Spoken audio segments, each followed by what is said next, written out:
So, dear friends, dear participants, my name is Juha Saunavaara, and it is my great pleasure, together with my co-host Marina Lomaeva, to welcome you all to the second day of the online workshop, The Development of Sustainable Cruise Industry in the Pacific Arctic, Past Developments and Future Prospects.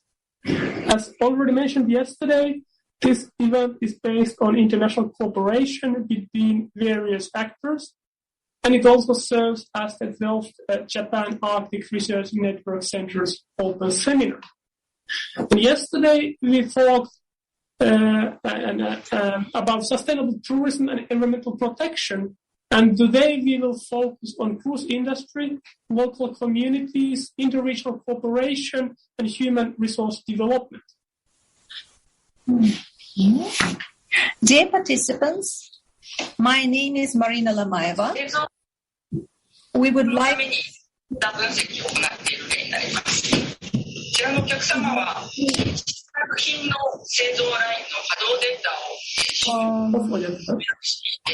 кого-то микрофон работает. Слышно перевод, пожалуйста, выключите микрофон.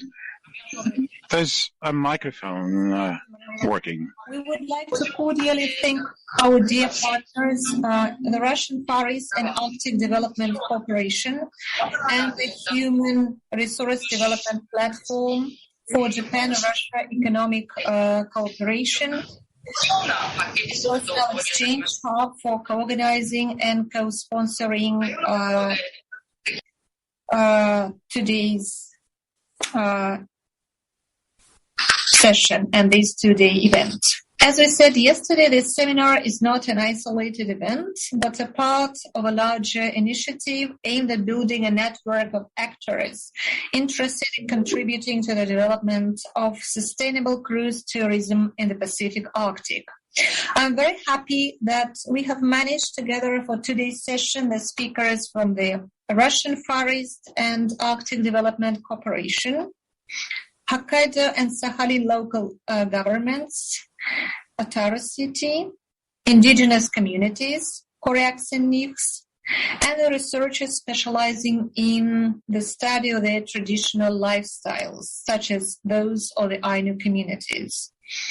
NGOs supporting tourism development, large port and resort facilities top management, and young and senior researchers from institutes and universities engaged in programs of study, industry and port infrastructure development prospects, and contributing to training the specialists in these areas. An exchange of views from such diverse perspectives and hearing the voices of the industry, local, regional and central government agencies, academia and NGOs is exactly what this cruise project is aiming for. Yesterday, we had a very fruitful discussion with the representatives of the Far East and Arctic nature reserves and experts on wildlife, particularly the charismatic marine mammals, including the conservation and management aspects. So we expect that this two-day seminar will be a first significant step in establishing communication between the stakeholders whose geography comprises but is not limited to the Russian Far East and northern regions and Hokkaido.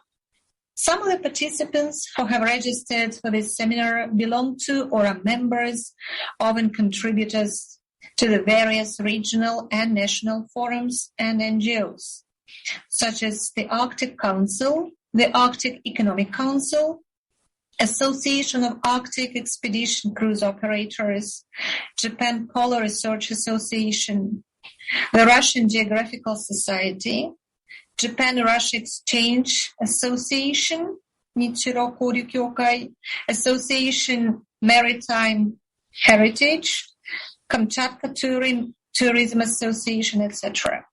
I hope that some of the topics and perspectives introduced today may be put on the agenda of these organizations and international events they will host or sponsor in the future, so that we may continue the discussion, which we will start today.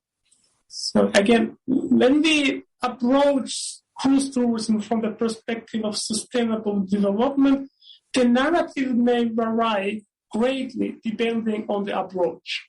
So whether we emphasize the environmental, economic, or social sphere of sustainability. So, like so many other industries, cruise industry has a great impact on the environment. And when we talk about cruises, one has to pay attention to air pollution and emissions, possible oil spills, and the type of fuel that is used in cruise ships visiting the fragile Arctic environment. There's also noise pollution and its effects on marine wildlife. And yes, cruise customers are also impacting the areas where they land. At the same time, there are different ways to mitigate these problems and try to educate those on board about the spectacular flora and fauna they can see and about the threats that the Arctic ecosystems are facing due to the global warming. Cruise industry can also provide jobs and economic growth to various regions. In the best case, it can provide new types of opportunities that help to keep the young people in the Arctic, and something that motivates them to return even if they have studied in the South, for example.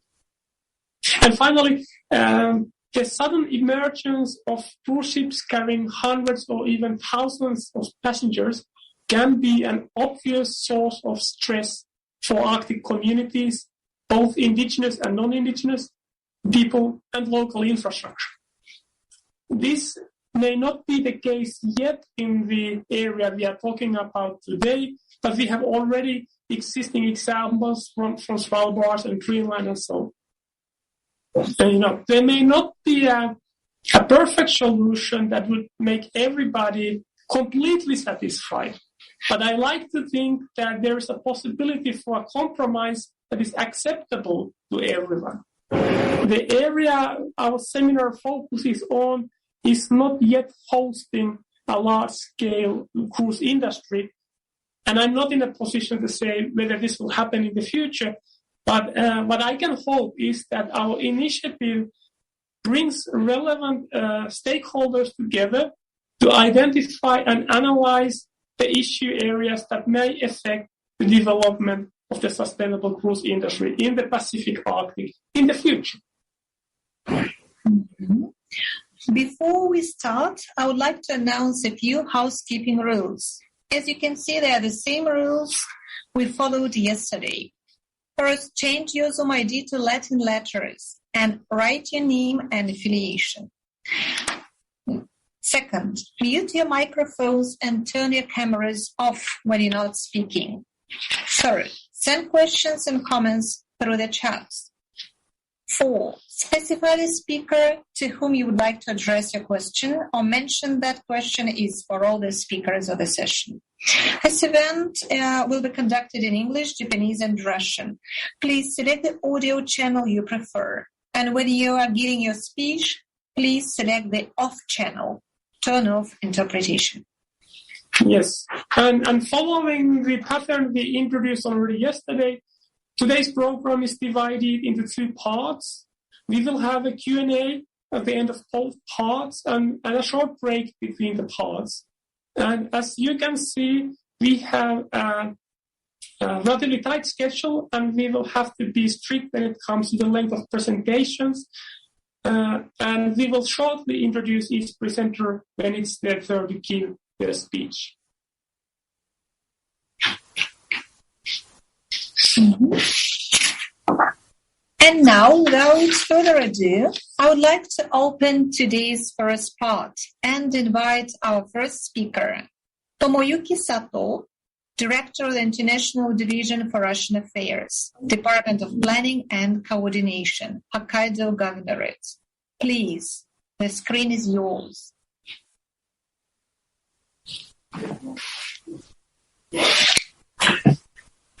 はい。北海道総合政策部国際化ロシア担当課長の佐藤です。My name is Sato. I'm Director of Russia International Affairs Division, Post-Planning Department, Hokkaido. I'd like to say thank you for giving me this opportunity. Today, I'd like to touch upon the exchange in the field of tourism between Hokkaido and Far Eastern Russia, focusing on initiatives that Hokkaido is undertaking. At first, I'd like to begin by explaining the relationship between Hokkaido and the Far Eastern Russia. Here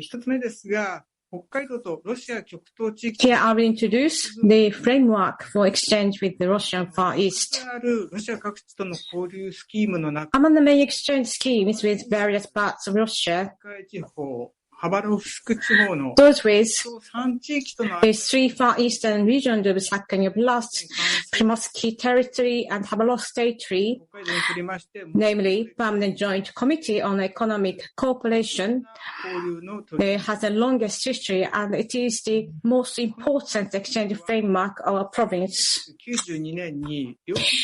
This exchange scheme was established in 1992 with the aim of deepening economic exchange between the two regions, and the 5-year cooperation program has been conducted based on which specific exchange projects will be implemented. Under this framework, Hokkaido and the three Far Eastern regions established their own exchange promotion committees to study and implement exchange projects with the other regions. The Hokkaido is chaired by the governor of Hokkaido, and the three Far Eastern regions are chaired by the governor of Sakhalin Oblast. The committees of the two regions visit each other every year to report on their achievements and exchange opinions on future exchange programs. The COVID has made it difficult for the two regions to come and go. The program has been held online for the last 2 years. In the current program, the tourism exchange is one of the main pillars of the program, along with food and health, called Region, Environmental Conservation and Energy. Here,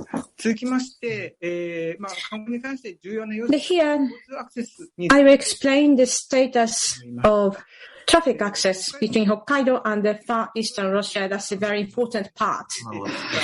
And Hokkaido and the Far East, there used to be 5 direct flights per week.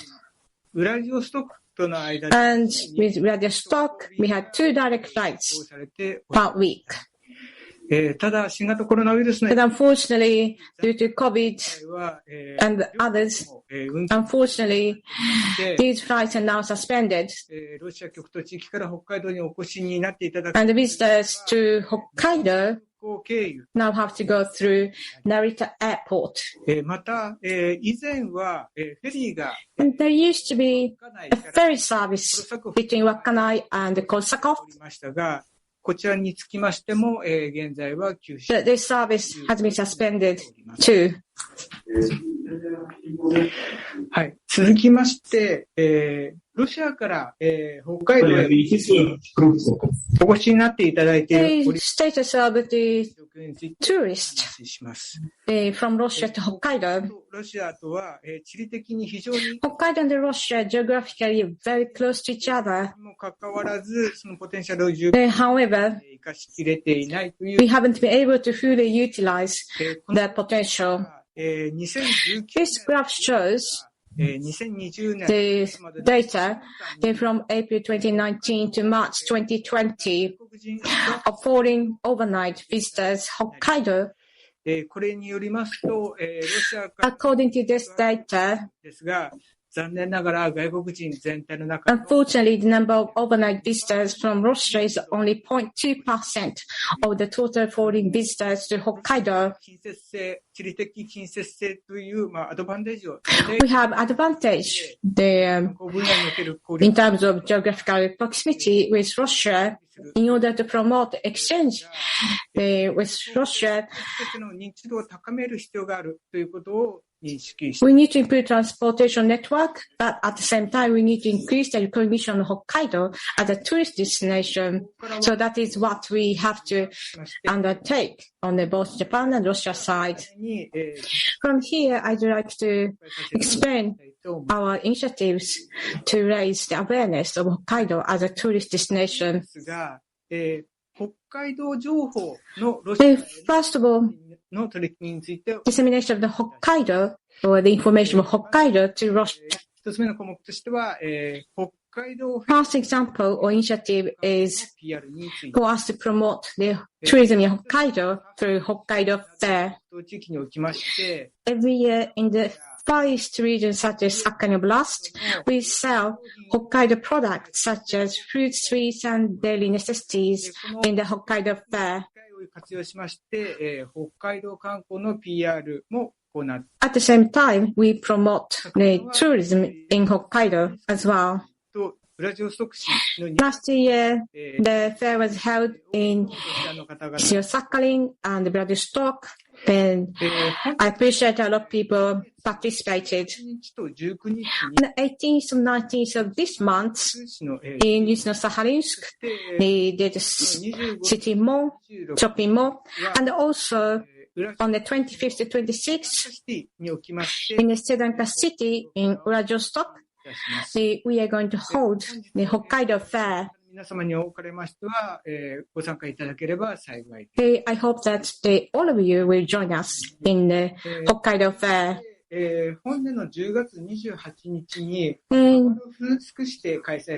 On the 28th of October this year, we held first Far East Export Forum in Khabarovsk City. In the framework of the forum's roundtable New Realities in the Tourism Sector 2020 to 21, we promoted Hokkaido tourism. Next, I'd like to talk about the video stream by Russian TV personalities. Alena-san, who is from Sakhalin. Alena-san, we are promoting the food and tourism on the social network every week. Alena-san explained the attractiveness of Hokkaido, especially focus on seasonal attractiveness. I just have 1 minute of video of her, so please enjoy.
Next is another example. The information disseminated by a YouTuber, the Russian YouTuber. The Shamov Dmitry started sending video stream. They focused on the Hokkaido tourism. They've been living in Japan for 9 years. And the first step is now distributing a video on YouTube showing the appeal of Gigante, a hot spring resort in the suburb of Sapporo City.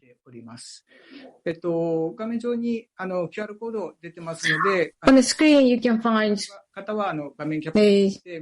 QR code. please feel free to このようなあらゆる機会を捉えて、北海道の人気 capture it and watch the video. というのを、We will continue to take every opportunity to raise awareness of Hokkaido and to communicate the appeal of Hokkaido tourism. 続きまして、今度は、逆にですね、Now, I'd like to talk about the への発信の information of Hokkaido, information of Russia to Hokkaido. 往来拡大のためには、北海道本土に対 In して order to expand the traffic between the two regions, 道民のロシアへの、I believe it is important to promote not only inbound traffic to Hokkaido, but also outbound traffic by Hokkaido residents to Russia. 本年3月には、From this perspective, in March this year, 太平洋交響楽団の、演奏動画の上映会を、we heard a screening of a video of a performance by the Pacific Symphony Orchestra, 合わせてこの、 which represents the 会場に来て、 Russkikh Sapporo, 宴会地 the を Wakanai, 伝える、動 Hakodate, 画や、 and also we aired a video showing the attractive tourism in the Primorsk and distributed pamphlets to promote the region. はい。次は北海道国際交流フェアの開催についてです。 Moving on to Hokkaido International Fair. 進んでいる、各地域を紹介するパネル展示を札幌市内で開催。 One exhibition was held in Sapporo City to introduce the regions that have concluded friendship agreements with Hokkaido. の魅力や両地域の交流事業の様子などの We're showing the attractions of various regions in Russia, including Saturn Oblast, Primorsk Territory, and Khabarovsk Territory, はい。続きまして、 as well as exchange program between the two regions. についてです。Moving on to the seminar for profound understanding of Russia. ロシア In order to deepen the understanding of Russia の方などに、 among the people of Hokkaido, ロシアの魅力をオンラインで紹介するセミナ we're ー inviting the Japanese lecturer, then held a seminar に開催しました第1回は、サハリン州をテーマに、 to introduce the charms of Russia online. は The first seminar held in August focused on Sakhalin Oblast, and the second seminar held in November focused on などを Primorsk territory and the Central Russia, introduced tourism and lifestyle in Russia. オンラインで参加していただき Each session was joined by around 会になった方、 100 participants. We believe it raised awareness of Russia among the people who live in Hokkaido. ちょっとまだ時期ははっきり決まってませんが、第3回 And we are going to have third seminar. ゴルフ We don't know the date yet, 開 but 催する予定。 we focus on the European and the Russian parts of the country. 双方向ですね。北海道とロシア双方向の情報 Next topic is the ででは mutual the information をしまし sharing て、 among ロシアに向けて Hokkaido and Russia. 魅力などを、 Since last year, Hokkaido has been using social network to communicate the appeal of tourism and other aspects of the mainland to Russia, インスタグラムのほか as well as communicate the appeal of Russia to people of Hokkaido. です。 And we also use Twitter, Facebook, Instagram. いただければ、大変。 So I hope that all of you will follow us. はい。続きまして、観光に関するビジネスマッチングの取り組みです。 Here is about business matching regarding tourism. ロシアとの業種別ウェブ会合という In October last year, 際、 we held an industry-specific web meeting with Russia. 北海道とロシア極東地域との This project 交流の拡大を図るために、 was conducted 地域の、企業関係者の方々の出会いの場となる as an opportunity for business people from the two regions to meet online には in order to expand the economic exchange between the two regions. で行いまして、観光のセッションにおいては、日露双方か In the last year's event, the two themes are tourism and IT. In the session on tourism, 10 companies from both Japan and Russia participated, introducing their own initiatives and exchanging opinions on the possibility of cooperation with companies from the other regions. 北海道ではコロナ禍で、ロシアとの往来が困難な状況になっておりますが、Even in a situation where it's difficult to travel to and from Russia due to COVID, the Hokkaido intends to continue its effort by utilizing all kinds of tools and opportunities in order to let as many Russians as possible know about the charms of Hokkaido. This concludes my presentation. Thank you so much for your attention. Thank you so much. Next, we would like to invite Project Chief Takafumi Mizukami from Otaru City Industrial Port and Harbor Development Department to make his remarks. So please, the screen is yours.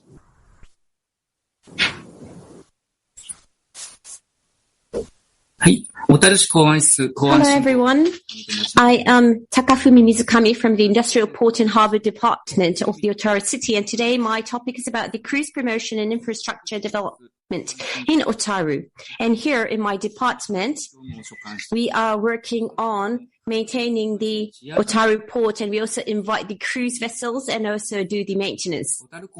And today I would like to therefore talk about the performances of the number of port calls as well as how we have been partnering with our stakeholders. Again, it is good to have you all here. Mizukami-san, 画面共有は Mizukami-san, we just want to let you know you haven't shared the screen yet. I'll do so now.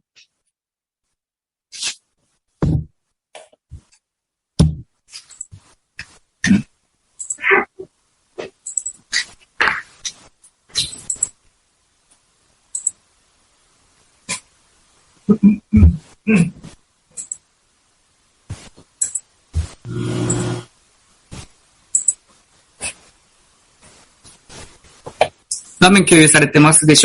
hope the screen is now shared appropriately. Let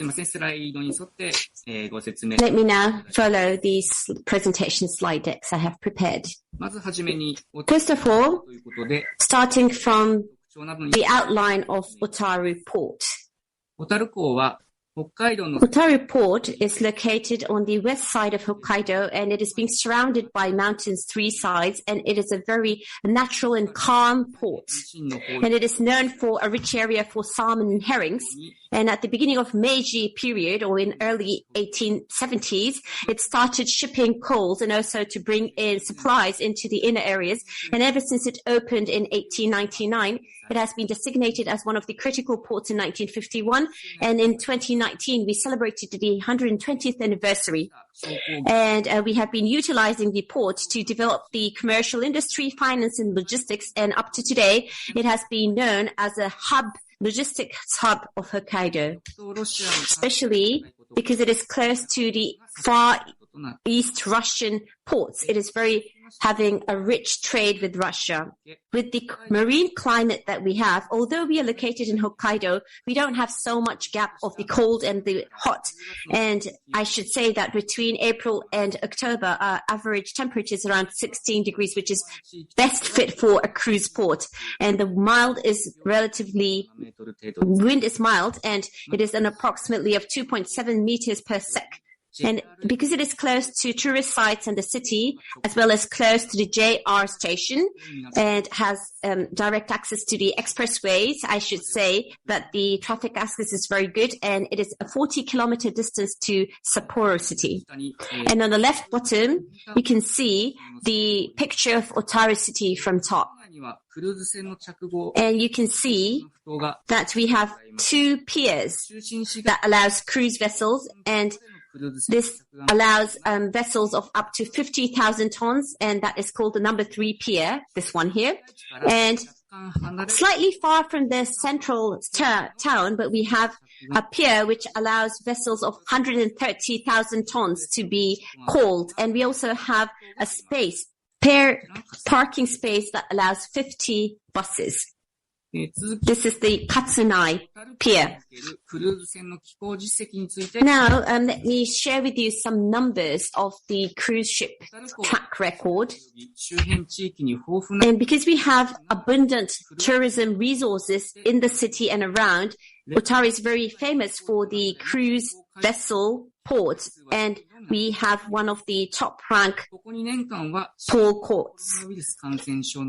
And with the COVID pandemic in the last 2 years, the number of port calls have been 0. But when we look into the past 10-year record, an average of 25 vessels called at port, and 2014 was the highest with 41 vessels called at port. And in 2014, the Sun Princess started its Hokkaido excursion cruise, and 13 tours were being made during 3 months. And ever since, the foreign vessels have started to be increasing.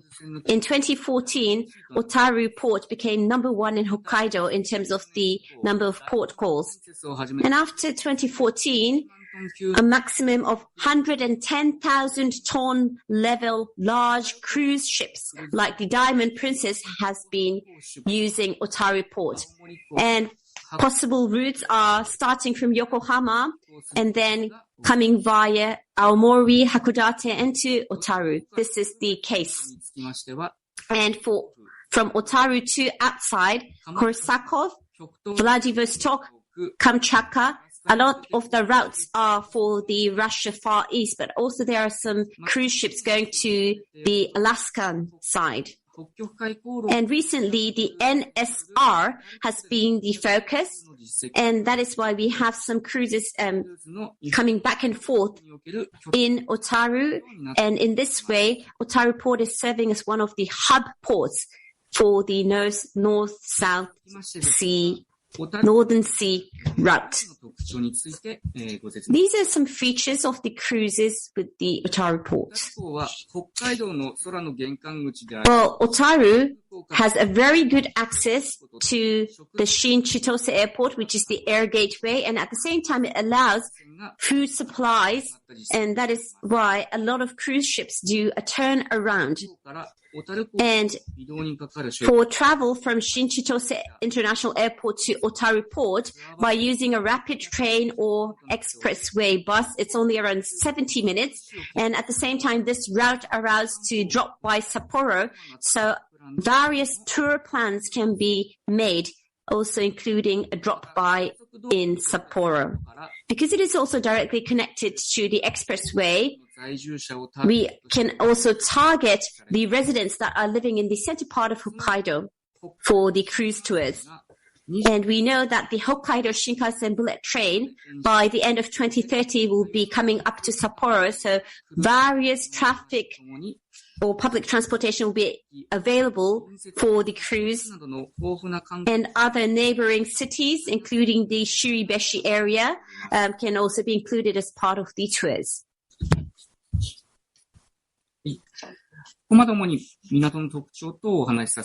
And up to this part was about the features, outstanding features of Otaru Port. Now I would like to show some efforts that we have been making to increase the stops here at Otaru Port. And in 2011, together with Fushiki Toyama Port and Kyoto Maizuru Port, the 3 ports, including Otaru, was designated by the Ministry of Land, Infrastructure and Tourism as one of the ocean-going cruise ports. And this is how we have established the Northwest Pacific Region Cruise Promotion Conference. And later, Akita's 3 ports and Sakai Port has been added. And today, we, together with 5 other areas, are inviting foreign cruise ship owners to show them and experience the tourist sites. And this is how we are trying to increase the number of stops at our ports. And in 2013, in Otaru City and in Shiribeshi region area, we formed the Otaru Port Cruise Promotion Conference together with the local economic association and the tourism association, so that we can make promotion activities of the Otaru Port as well as other areas. And on top of that, at the Otaru Port Cruise Promotion Conference, we are also partnering with the local volunteers to make guidance and announcements for the tourists, and also to send them off, and also to have some stalls for them to do some shopping. And this is how we are trying to welcome people.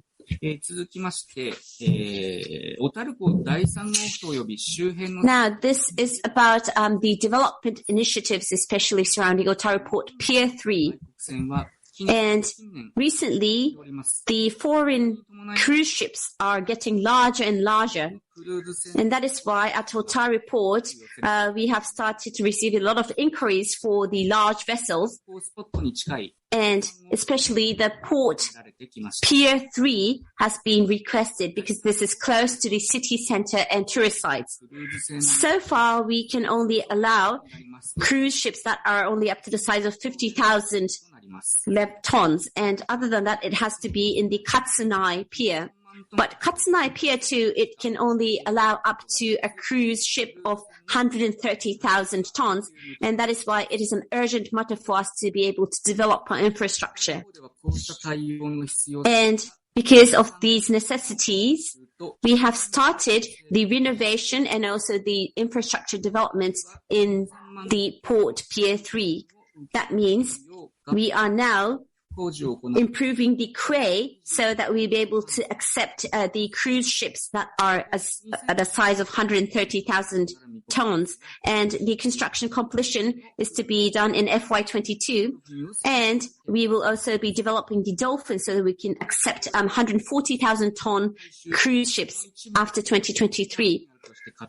And we will be renovating the rooftop and also use this as a terminal and further get the CIQ approval and also make sure that we will be having enough parking space for the large-sized buses. And our target for FY24 and 25 is to further develop the surroundings of Pier 3.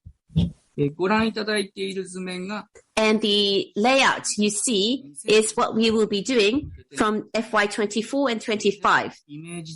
And this is the picture or the image that you can have. And as you can see from this layout, we will also have the tourist vessels to be calling to port close to Pier 3. And at the same time, we are planning to have some commercial and tourism complex as well as parks. That means information counter desks and also retail shops and food and retail businesses will be brought in. And through these developments, we want to further vitalize the region to satisfy those who will be using the Otaru port. Now, moving forward, well, with the COVID pandemic, the cruise ships routes have been suspended, but domestic routes have started to resume. And even if we look in the global level, like the Mediterranean Sea, Iceland, and in the Caribbean, the cruise ships have resumed their services. We still think it will be taking more time to be back to the pre-COVID level, but it is true that the global cruising market continues to grow. And in the past 10 years, the number of call ports have doubled in Japan, and 350,000 people plus have been using the cruise ships in Japan as of 2019. And we think that this trend continues to grow. And in Otaru Port too, we expect to have more RFIs for the cruise court pole. And that is why we want to take advantage of the rich resources we have for the tourist sites. And we want to become an attractive turnaround port on the northern side of the Sea of Japan, and this is our target for further growth. And for the Pier 3 and the surrounding area of Otaru Port, we will continue to do our development of infrastructure to make it more accommodating so that more cruise ships will be coming in. And this is what we will be continuing to promote. This concludes my presentation. Thank you very much.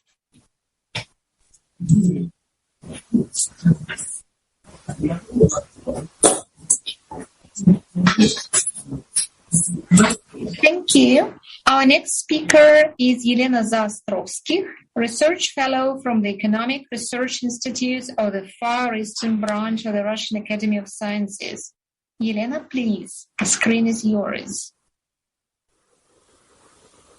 Здравствуйте всем. A very good day, dear colleagues.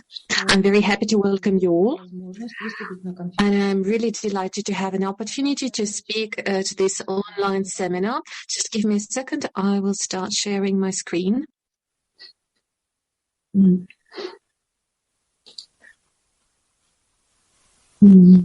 Я представляю Институт экономических исследований. So, like as it was mentioned, I represent the Research Economic Institute in Khabarovsk, and I'm responsible for development and research of marine and sea transportation. I'm also engaged in development of infrastructure in the Arctic region. Today, I'm very happy to present my report on the peculiarities of development of the cruise industry in the Russian Far East and in the Arctic. But before, I'd like to say a few words on the prehistory. The Pacific sector of the Arctic is responsible for huge territory uniting the countries of the northeastern Asia, the Far East of Russia, and the North America. We see the active development of the Pacific sector of the Arctic, and therefore a big importance is the natural, environmental, economical, and political aspects of this development. In 2019, based at the Economic Research Institute of the Russian Academy of Sciences, there was an initiative to create the Russian-American Council of the Bering and the Pacific Arctic region, just like the existing Barents Sea Council that has been in existence for 27 years already. And I also would mention that an observer in this council is, among others, Japan. Currently, the matter of creation of the council in the Asia-Pacific sector of the Arctic is being discussed on a very high political level between Russia and the United States. The activities of the Bering Council, just like the existing Council of the Barents Sea, could be focused on independent civil monitoring of nature and other types of economic activity that are conducted in the region. Generally, this monitoring would be conducted on three levels. The first level would cover the processes of the decision-making and resolution to the global problems of the Arctic. The second would address the internal national problems in the countries, and the third would be on the process of resolution of regional problems of transborder nature. Development of cruise tourism in the Pacific Arctic would also be among the scope of interest of the Bering Council. Before I move over to the discussion of the cruise industry in the Far East of Russia, I would like to say a few words on the global trends, and those are the two items that I'd like to cover in this part of my presentation. Over the last 3 decades, the world cruise market has been demonstrating non-stop growth. Colleagues, would you please mute your microphones? Colleagues, please. So in the course of the last 3 decades, the world cruise market has been demonstrating strong growth with only small halts during the crisis. But it all changed in 2020 as a result of the COVID pandemic. The majority of companies had no other choice but to suspend their services and operations. As a result, the number of passengers dropped down from 28 million down to a bit more than 7 million people, which is a 75% decline in traffic. And here on this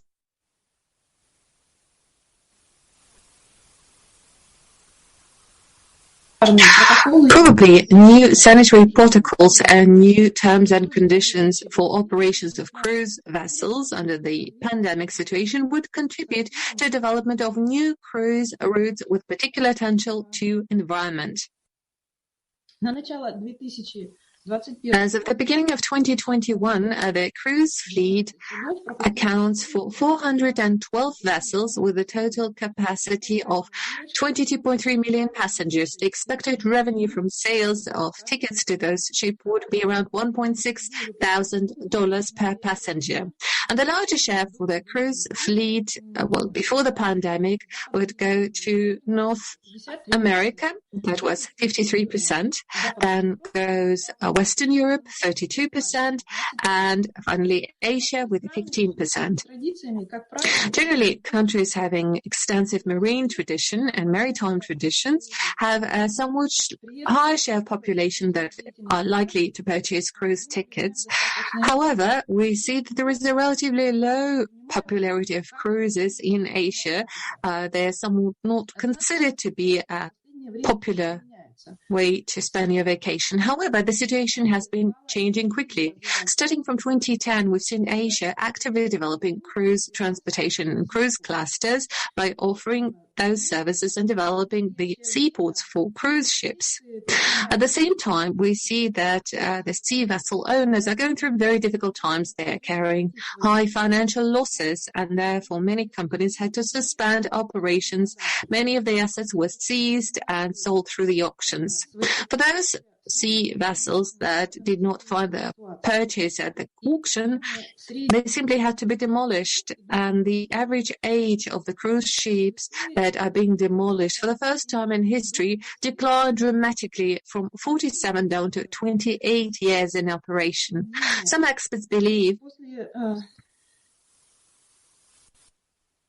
that after the pandemic, the cruise market would first stabilize and probably would somewhat reduce the amount of passenger transportation. However, after some adjustments, it is expected that stable growth will be demonstrated exactly in the Asia region.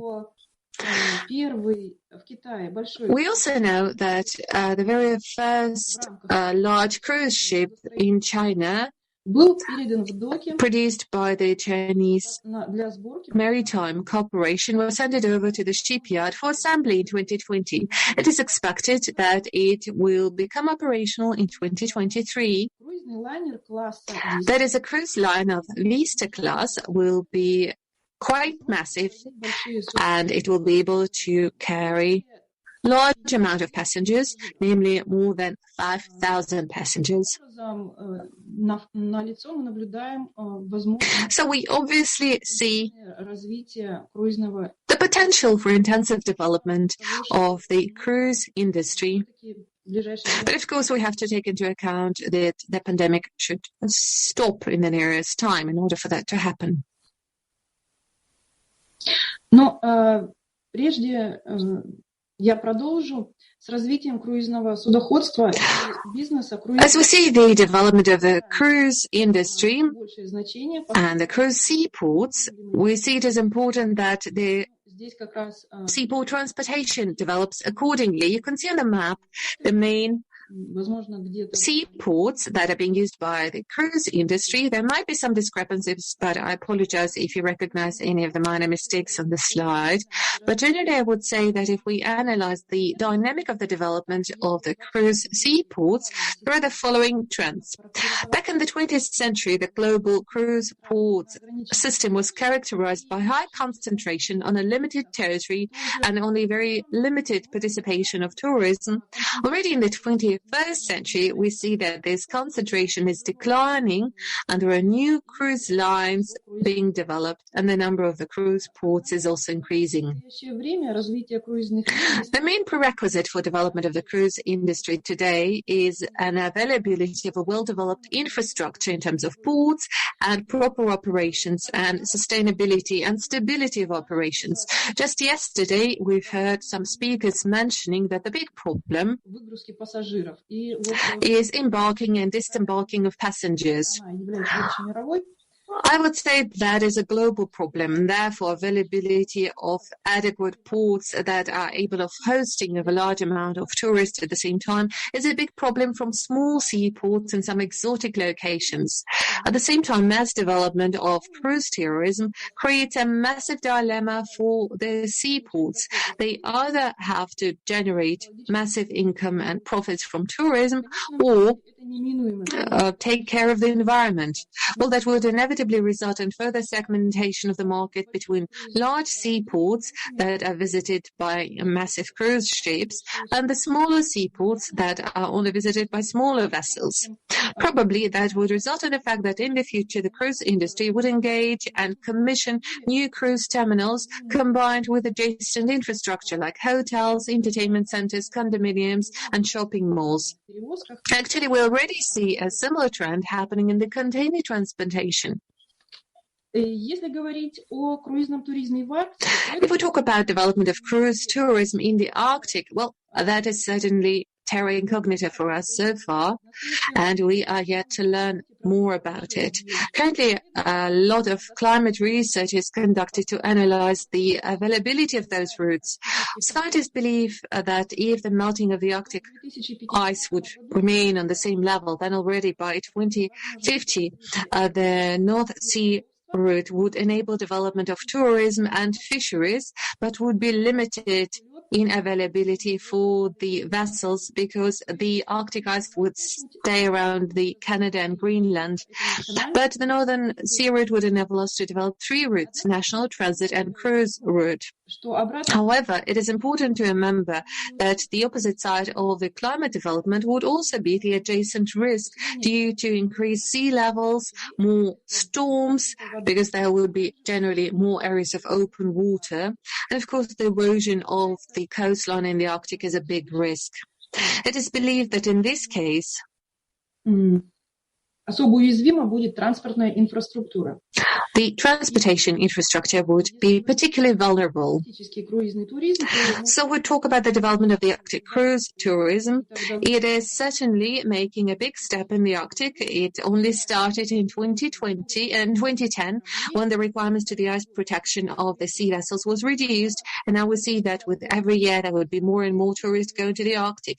I've been collecting information from different sources, and I can assure you that that is certainly the fact. However, I would say that in 2019, the number of cruise ships was 73.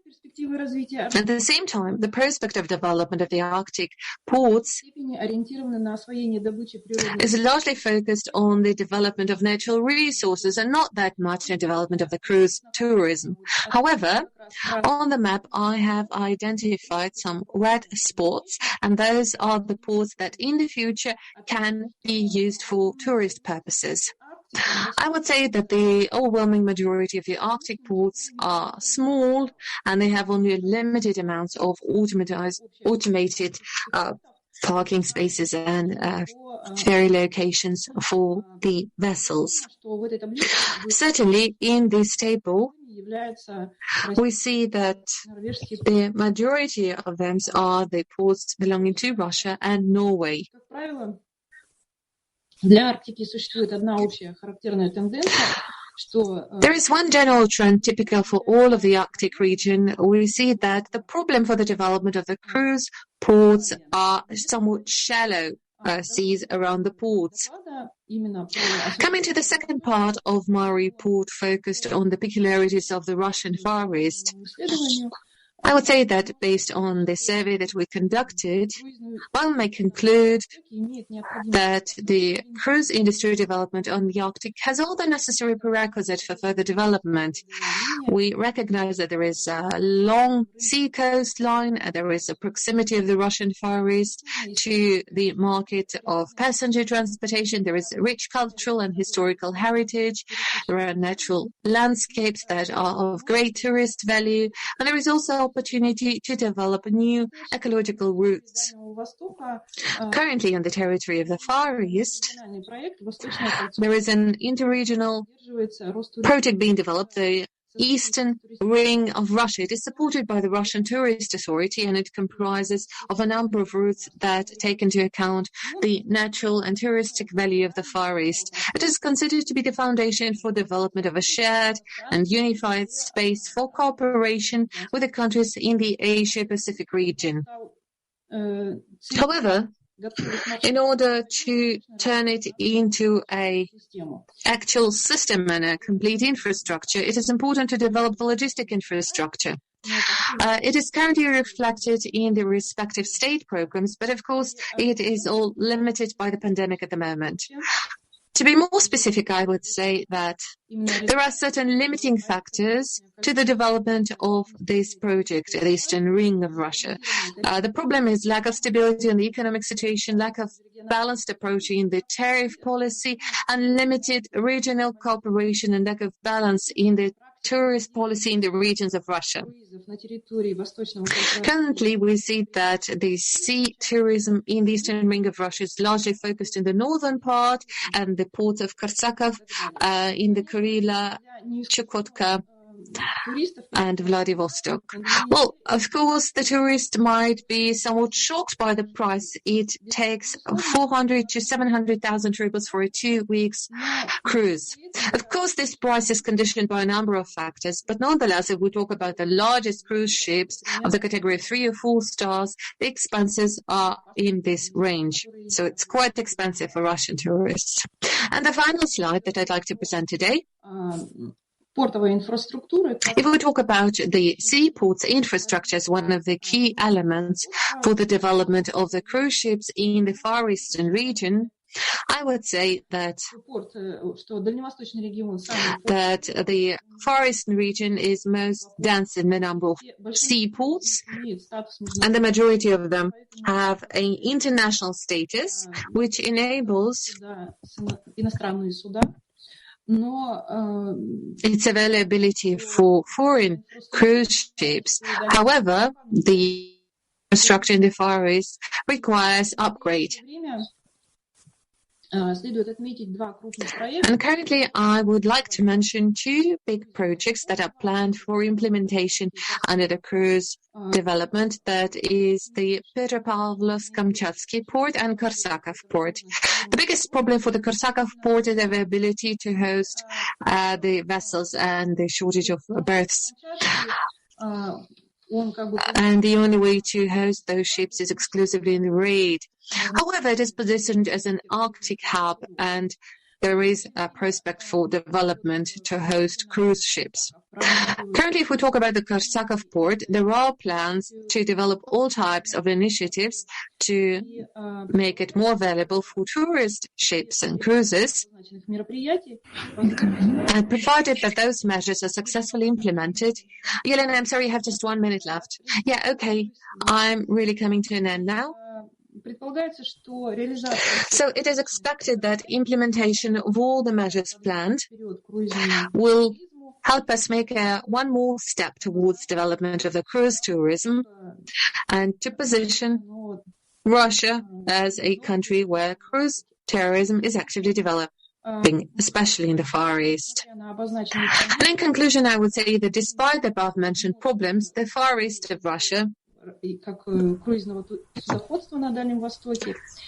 can very well contribute to the development of the cruise industry, and it could also create some synergy impact for the territory of the Russian Far East, and would also give the right impetus for development of the cruise industry in the Asia-Pacific region. Thank you very much for your attention. I am done now, and I'm ready to take any questions. Thank you so much. Our next speaker is Georgiy Emelin, President of the MPO Kamchatka Tourism Association. So please, the screen is yours.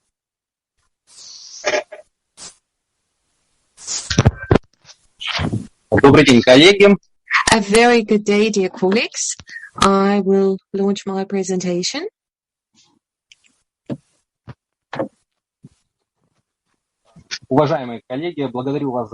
So, dear colleagues, I'm very grateful to you for giving me an opportunity to participate in this online seminar dedicated to the development of sustainable cruise tourism and discussion of the Arctic projects. My name is Georgiy Emelin, and I represent the Kamchatka Tourism Association, that is a non-for-profit organization, and we are responsible for the development of tourism in this particular region. So today, in order to address the very pressing issues that many businesses are facing in the tourism industry of the Far East, we have created a an association of the tourist companies in this region. Those are the tour operators, and association of the Kamchatka region is presiding in this union, and we're very happy to invite our colleagues to cooperate and join our association. I have little time for this presentation. However, I'm confident that not the last meeting we're having together. So I just provide a general overview for you today. Development of tourism in the Arctic is very important, and it is important to facilitate international cooperation in this regard. And we see high interest toward the Kamchatka region. Kamchatka tour operators are working to develop new programs along the Northern Sea route. And currently, the expedition programs are being conducted by a very few operators. In 2020, there were only 2 of the kind. In the regional center of this region, we have a sea terminal that is capable of receiving ocean liners. There's a 5-star hotel that is being built, as well as work is ongoing on the construction of a new airport terminal, where it will be able to handle up to 1 million air passengers per year. From 2016, 2018, 12 cruise ships a year arrived to Kamchatka. And the number of passengers during this period increased from 5,286 to 12,843. In 2009, the peninsula was already visited by 20 ships. That is approximately 19.5 thousand tourists. So this means that in 2019, the number of arriving passengers almost doubled. The number of their passengers increased by 50%. The growth of foreign tourist flow was also noted. And in the incomplete 12 months of 2019, the peninsula was visited more than 35,000 tourists, which is 40% higher than in 2018. Obviously, the pandemic made certain adjustments to these figures in 2020 and 2021. To a certain degree, the cruise tourism in Kamchatka was paralyzed. But we are sure that the situation will stabilize, and we will see more tourists arriving in Kamchatka, hopefully from Japan. Our association will be glad to attract new cruise liners to the peninsula. The majority of cruises spend no more than a day at Kamchatka, but our peninsula is unique in many different ways, and there are many beautiful sites. There are a lot of different tourist attraction points, but one needs to take into account logistics and weather conditions.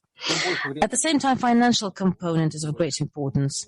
The more time tourists spend on the peninsula, the greater their contribution is to the region's economy. In 2026, we plan to open the 3 Volcanoes resort in Kamchatka. This is going to be the largest tourist investment project. Hotel, ski infrastructure facilities will be created, and there's also a plan to construct a new passenger sea terminal. The new terminal in Velichinskaya Bay will be able to receive both cruise ships and pleasure boats. There will be a restaurant, market, and other tourist infrastructure. Since July 2022, only Russian citizens will be certified to work as guides and tour guides. And this is a very important federal law for tourist companies that work with foreign tourists. The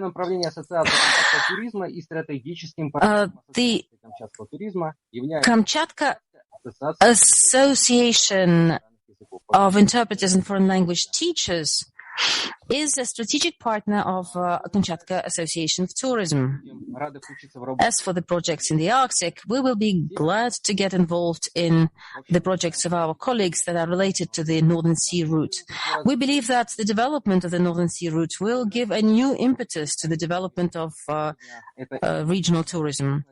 Today, it's a unique opportunity, and the regions of the Far East of Russia and the Arctic are very much interested in attracting investors to such projects.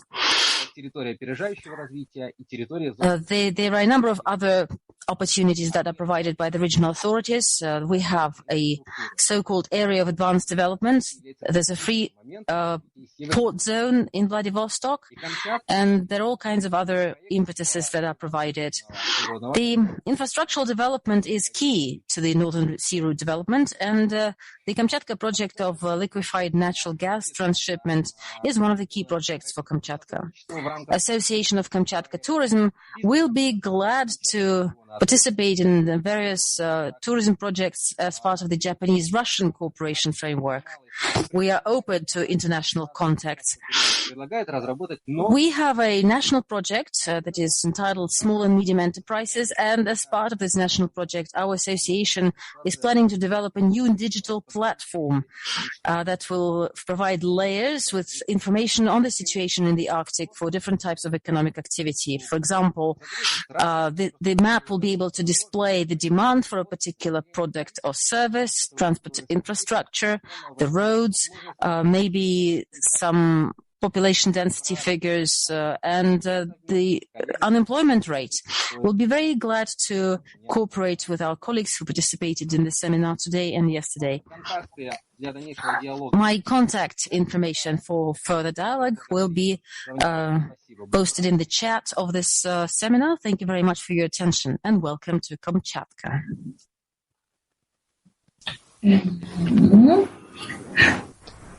Thank you so much. Our next speaker is Koryak indigenous representative Anna Russkikh, Vulk'yn'yuv from Kamchatka. Please, the floor is yours.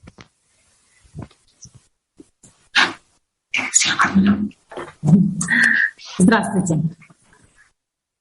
Для начала я бы хотела представиться. Меня зовут... Hello, everyone. I'm Anna Russkikh. I was born in a Koryak village called Parin. It's a very old settlement. In the old days, it was called Gilyan, which means the house of alder. Today, our village has very few people. We're approximately 60 people. We were famous for blacksmithing, the so-called Paren's knives. Unfortunately, in the 1980s, after the implementation of the North Settlement Enlargement Project, the majority of our residents left, and the art of blacksmithing was lost. Let me say a few words about my work in tourism. Around 2008, I started working in the kennel for sled dogs. It is called Snow Dogs. We offered exciting ethnographic tours for our guests. We showed to them the rich culture of the indigenous peoples of Kamchatka, and one of the ways was through their communication with animals.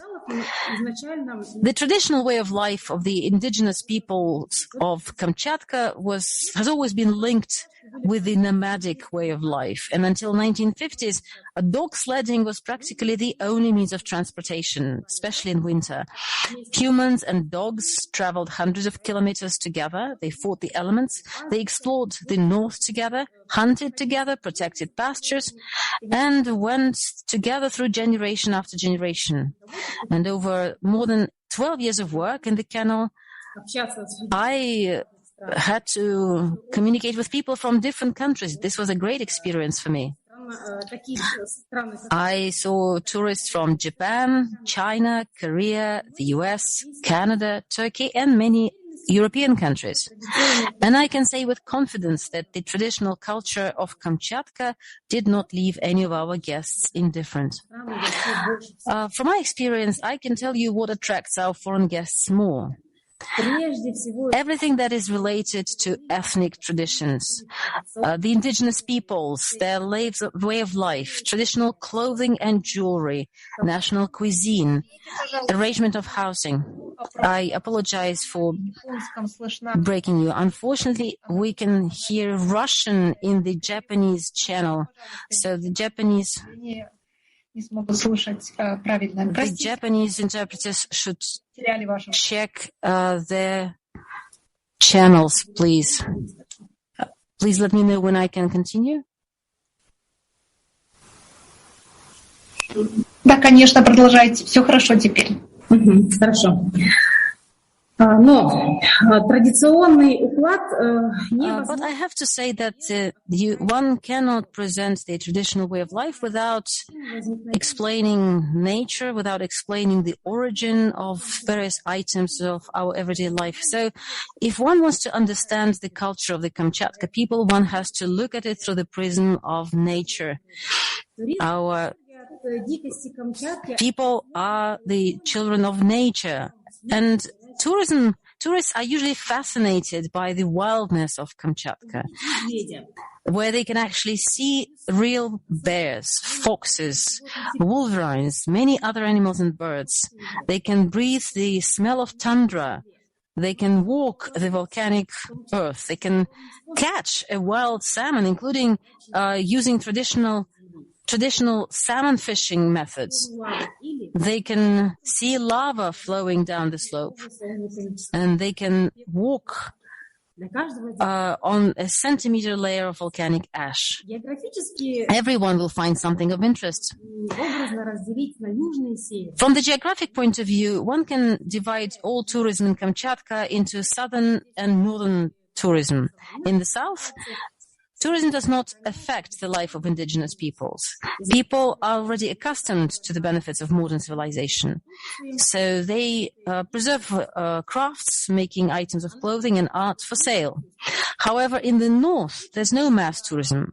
There are very rare exceptions when small groups of hunters come there in small groups, maybe in groups of 3 to 4 people. So at this point in time, tourism does not have a significant impact on the traditional way of life. And the main problem of tourism development in the north is transport, logistics. It's very hard to navigate these roads. Because of the local nature and weather conditions, transportation communication in this area is very difficult. There are swampy areas in summer and very deep snow in winter, and cars cannot pass there. At the same time, I'm sure that the indigenous peoples living in the north would like the tundra not to change. They want these places to remain as wild and as beautiful as always. However, at the same time, I would like to see the life of indigenous peoples in remote settlements to change, to include certain elements of comfort and safety. So from my point of view, the development of tourism in a way draws attention to the problems of indigenous peoples.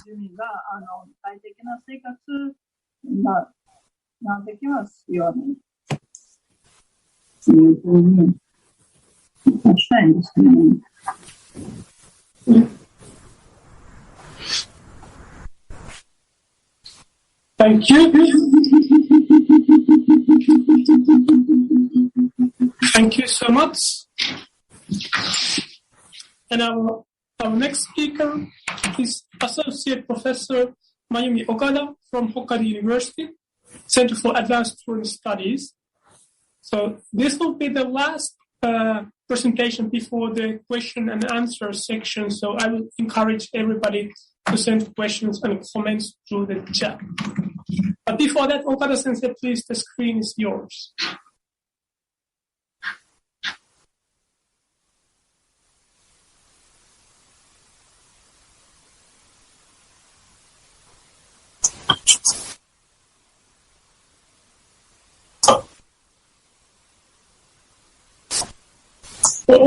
Thank you very much for your introduction. Let me first of all thank you organizers, participants to help me present this conference. Can you talk, Okada-sensei? すみません。通訳チャンネルをオフにしてもう少し大きく。Can you turn off the interpretation, the function, and speak louder, please? So turn off the interpretation function, otherwise it will be choppy.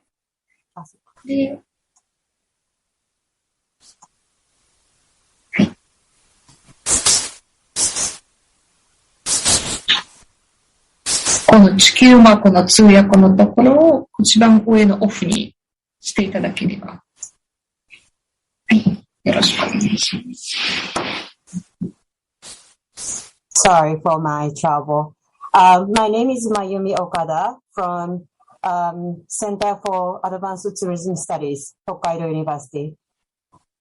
Today, I'm going to present my research paper about contemporary tourism development and Ainu community in Hokkaido. The northernmost prefecture of Japan, Hokkaido, is a part of traditional homeland of Ainu people and is referred to as Ainu Mosir in the Ainu language. Historically, the Ainu population occupied the northern part of Honshu, Hokkaido, and regions throughout the Sea of Okhotsk, including Sakhalin, the Kurili Islands, and southern Kamchatka. The Ainu have their own distinct spoken tongue and culture with regional variations. After the Meiji Restoration in 1868, the Japanese government claimed direct control over Ainu Mosir and the Ainu people. The measures implemented during this period and the large-scale immigration of the Wajin, the ethnic Japanese, inflicted decisive harm to all aspects of Ainu culture. Within the context of both global indigenous movements and national initiatives since 2008, the enactment of the Ainu Policy Promotion Law in 2019 and the establishment of the only national Ainu facility, Upopoi, in Japan in 2020 are expected to be an epoch-making for indigenous tourism development in Japan. This paper aims to capture the contemporary relationship between the Ainu people and tourism in Hokkaido through an overview of this historical context. Then it will identify challenges and initiatives arising from the recent tourism development. I'd like to begin with an overview of the history of Ainu tourism by dividing it into three phases based upon the relationship between the Ainu people and tourism practices. The first phase is associated with the early Meiji era, when the Ainu people were faced with the introduction of modern industrial tourism. In the beginning of this phase, a limited number of non-indigenous people could afford to travel for leisure. In the 1930s, Hokkaido was promoted as a popular destination for tourism as a part of nation-building efforts. However, the Ainu people did not participate as tourists, but rather as subjects in the displays of the exotic or as tourist attractions by and for Wajin. The second phase is categorized by the Hokkaido tourism boom in the 1960s. As numerous domestic tourists flocked to Hokkaido, the traditional Ainu culture continued to be featured and presented as primitive and exotic. Concurrently, some members of the Ainu community engaged in the tourism activities and faced criticism from other Ainu people as tourism Ainu. Furthermore, Wajin tour operators exploited Ainu culture. In response, some Ainu started utilizing tourism as a vehicle for revitalizing traditional culture and fostering cultural successes. These initiatives are being made for these initiatives have slowly gained momentum and attempts are being made for collaboration between the representatives for Ainu culture and tourism stakeholders in areas such as Shiraoi, Biratori, and Akan.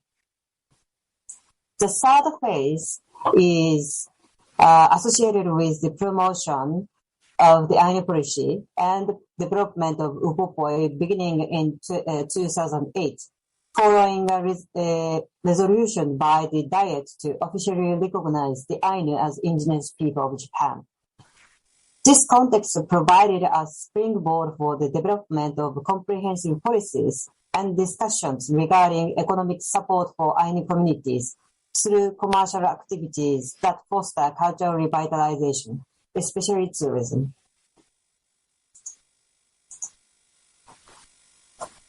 For promotion, several measures and campaigns have been implemented, such as Iran Karakte. This is a Ainu Greetings campaign launched in 2013 as a keyword for hospitality in Hokkaido tourism, with industry, academia, government collaborations.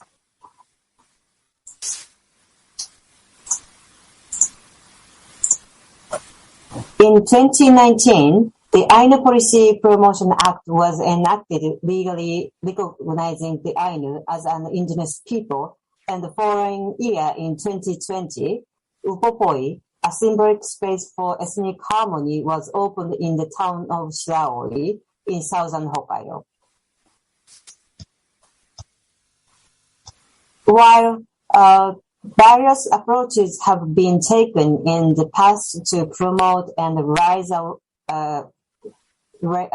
awareness of Ainu culture across Hokkaido, the establishment of the Upopoi and the new measures based on the Ainu Policy Promotion Act are expected to mark a milestone in the relationship between the Ainu people and tourism. Comprised of the National Ainu Museum, National Ainu Park, and National Keeping Place, Upopoi assumes the primary role as a national center for revitalizing Ainu culture and a base for promoting understanding of Ainu history and culture among a wide range of people in Japan.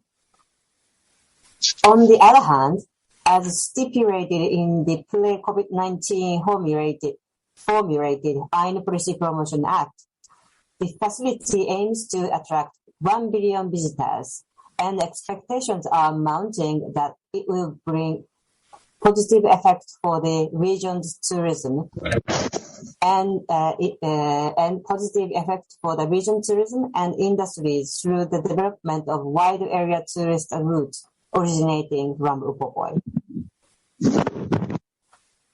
At the municipal level, when we look down at the breakdown of the projects that received subsidies based on their plans for Ainu policy promotion from April 2019 to July 2021, 28 municipalities in Hokkaido and one outside of Hokkaido are implementing projects aimed at the tourism promotion, and 7 municipalities in Hokkaido are working on projects to promote the branding of Ainu culture.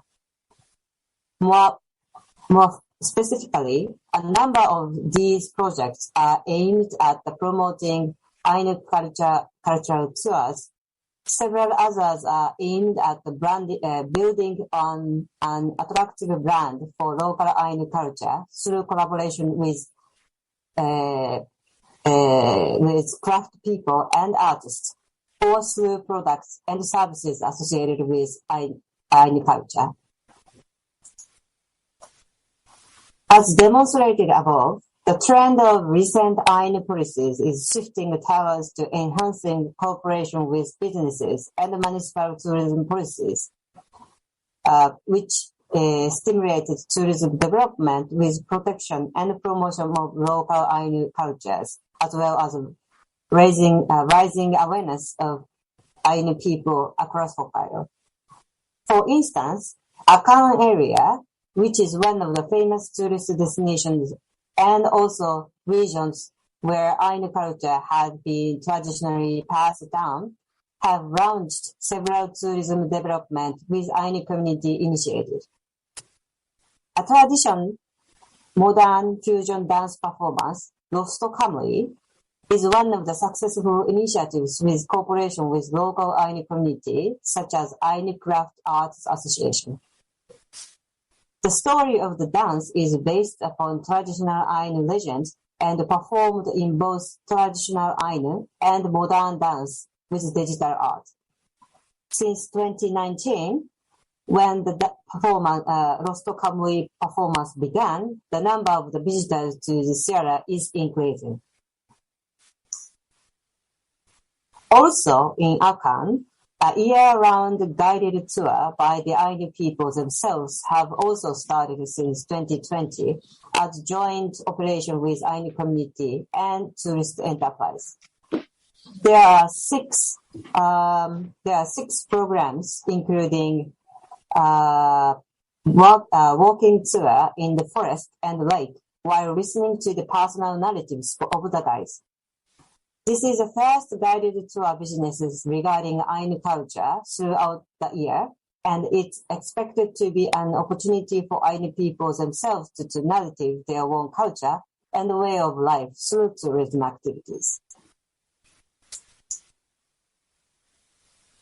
While these initiatives, some rise alarm over the rapid incorporation of the Ainu people, culture, and tourism into the general promotion of regional industry and economy, when the public understanding of the Ainu history and culture has not deepened, nor has the basic structure of the tourism industry in Japan largely changed. One of the fundamental issues is lack of an equitable partnership between the Ainu people and tourism industry. Although there are several good initiatives in establishing partnerships such as Akan area, but this is not an overall trend. Equitable indigenous enterprises and sustainable business practices not only ensure an enhanced economic benefit, but also contribute to protecting cultural and natural resources, intellectual property, fostering community development, and improving individual livelihood. For instance, with the recent rise of interest in the Ainu people and culture, Ainu language and Ainu patterns are being used on commercial products without original cultural context.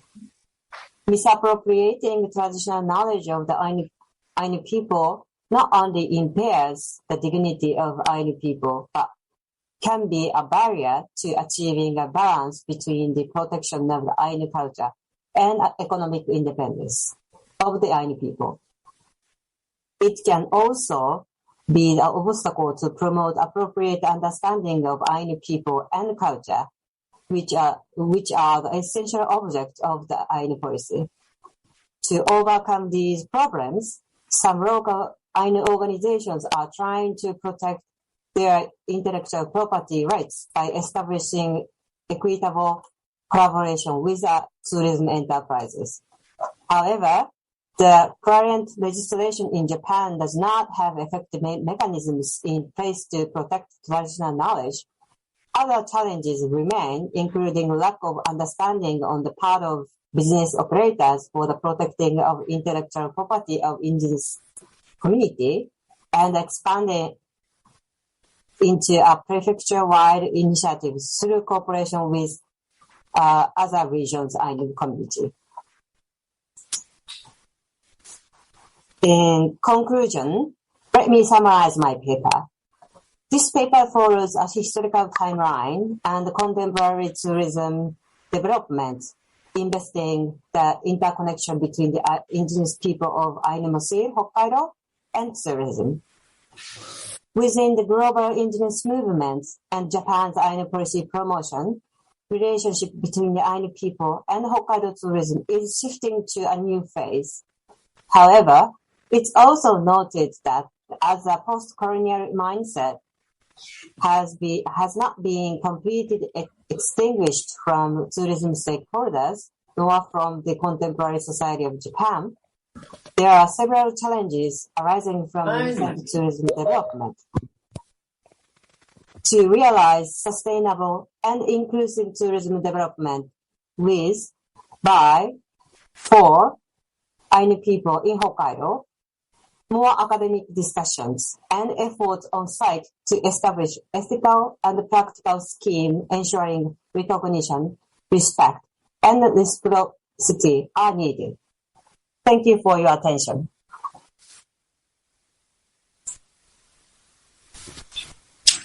So, thank you so much.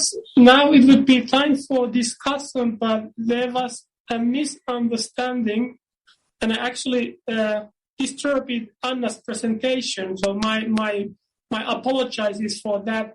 So Anna, you can complete your presentation. Анна, уважаемая Анна, вы нас слышите? Мы прервали Аннину презентацию. Я приношу... Anna, we interrupted your presentation. I'm sorry that we had problems with the switching of the channels. Maybe we should ask sorry again. And we would like to have some comments to the presentation of Ms. Okada. Maybe you can say a few words about that and in the form of comments to that. But please unmute yourself. Can you hear me? Yes. Well, indeed.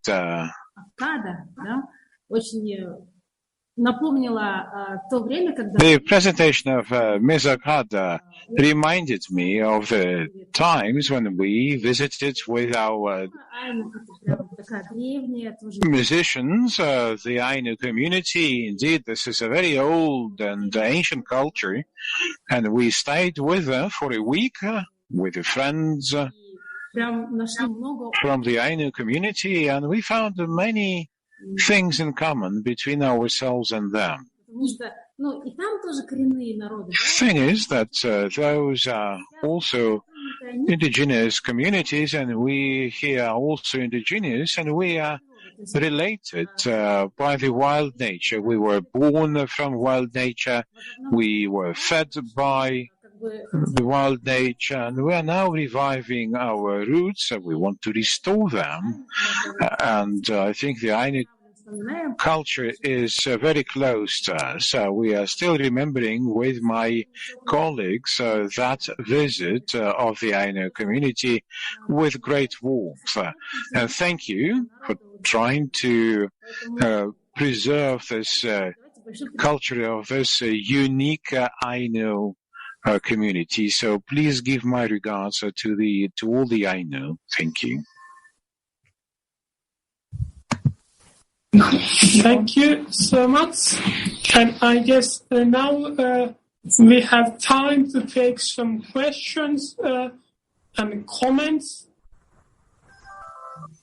And now somebody is sharing the screen. I think this is... It's not me. I'll stop it. Yeah. Yeah. So, but I think the first question that we had in the chat goes to Elena. Mm-hmm. So, Elena, on slide 7, you refer to one large Arctic port in Russian Federation and no comparable ports in other Arctic ports. What is the source for this table? Statistics. Yep. Well,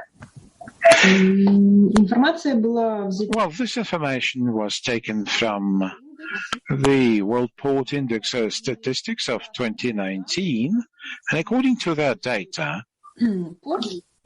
this large port, it is the port of Murmansk, which, as of today, is in the Arctic, the largest port in terms of the cargo turnover. It is not about the passenger turnover, of course. So that's the details for that table. So that's the explanation for that table. Thank you. Thank you. Then there has been another discussion on hearing the Georgiy's presentation. In the presentation, there was a proposal to develop a new digital platform, namely a heat map with layers which would provide granular information about the Arctic region that can be used for different economic applications. And then there was a discussion whether there's relevant projects in Japan or in other non-Arctic countries. I think South Korea is also active there, whether there's a room for cooperation. But I think I'm not the correct person. If we have somebody in the audience who would like to share ideas related to this question, I would warmly welcome any comments from the Japanese colleagues. Then there is a question to Tomoyuki Sato. So Hokkaido government, are there plans for resuming a ferry service between Hokkaido and Sakhalin? Is this issue at least being considered?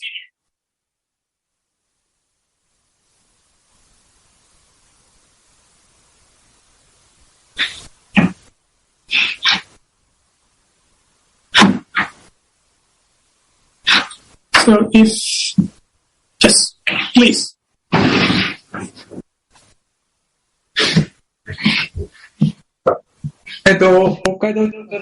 Yes, this is Sato again from Hokkaido, the municipal government. Can you read me okay? Hi. Thank you. As for the ferry, unfortunately, it has been suspended since 2019, and between Hokkaido and Sakhalin, there has been discussions to restart the ferry between the regions. However, we haven't reached to the point where we can start the ferry immediately.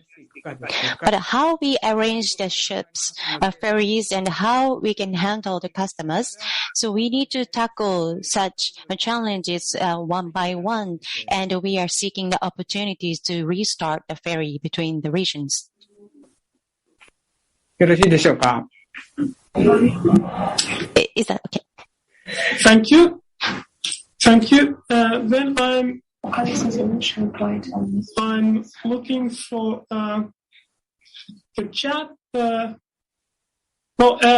As there's time for the audience to send questions, I would also pose a question of my own, mainly to Hokkaido, Otaru, and Kamchatka. We have heard about different plans and ongoing construction projects in different locations. And I was wondering whether you can see any possibility for cooperation in route planning and marketing between different, Russian and Japanese actors. So if representatives of Hokkaido government or Otaru City or Kamchatka Tourism Association would like to comment on this possibility to cooperate in route planning or marketing.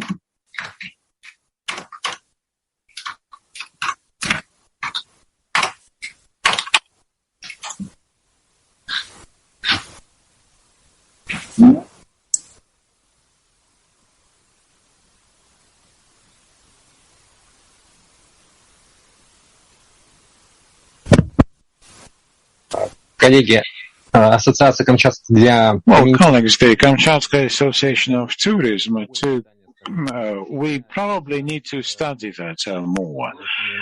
Many venues for such cooperation, it would be difficult for me to comment on that right away. Perhaps we have someone from the Ministry of Tourism of the Kamchatka region. If they are online, maybe they can comment on that. Perhaps I would also be appreciative if my Japanese counterparts would be able to comment on that. And next time, probably we would be prepared to provide more comments on that. Thank you. Thank you. If there are no other comments on this question, then I would turn into Okada sensei. Basically, I would like to ask your views and reflections when you listened to Anna's presentation. What kind of thoughts that kind of provoked when it comes to the relationship between indigenous communities and culture and tourism? So if you can share some of your ears and thoughts while listening Anna's presentation.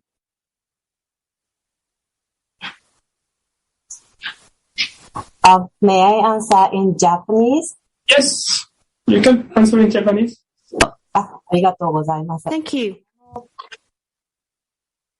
私のプレゼンテーションでも示した。Well, as I also mentioned in my presentation, well, when we think of the tourism in Hokkaido and the relationship with Ainu, let's set aside whether that has been a fair relationship or dynamics or not. We have a long history.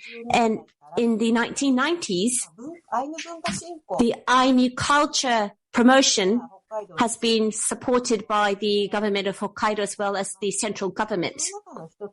And in that, we have this traditional lifestyle space, and we call this Ioru in Ainu. And this Ioru reconstruction project has been carried out in several places in Hokkaido. And I did show this Akan region, which is my presentation, and also the Shiraoi, which started the Upopoi. And also, in line with that, there has been several areas where the Ainu tradition has been passed down. So using the natural environment, where just like other indigenous people have been using, so how does the lifestyle comes, and how does fishery or hunting comes from the natural resources. Of course, for the culture to be restored, the natural conservation has to be done as well. And that has been started since 1990s. And the case of Akan that I introduced today started in 1990s, and the conservation of the natural resources as well as the conservation of the tradition. So she can understand.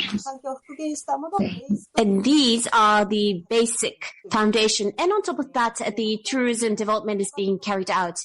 And the same thing applies in Upopoi and other areas as well. And as Anna-san also pointed out, we have to think about the natural environment as well as the atmosphere. And so nature and cultural passing on, these are strongly interlinked. And when we think of indigenous people's tourism, it shouldn't be just only the culture that should be focused on, but for us to make it more sustainable, the natural environment should also be considered. I think that is what is important. That was my view. Thank you.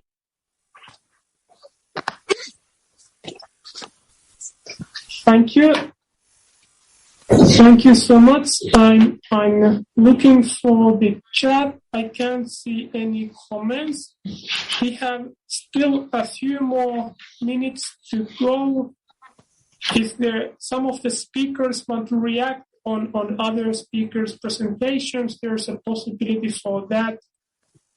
There's also some kind of temptation to ask about infrastructure and port infrastructure. But I think we will hear more about those issues also during the second part of our program today. So if there are no comments or questions from anybody, then I guess I will close this question and answer session. And we will have a 10-minute break. Well, it will actually be 12-minute break now, so we can rest for a moment, and we should be back and start our part 2 in 12 minutes. So it will be 3:55 in Japanese time. So again, thank you for all the speakers of the first part, and see you in 11 minutes now. Thank you so much.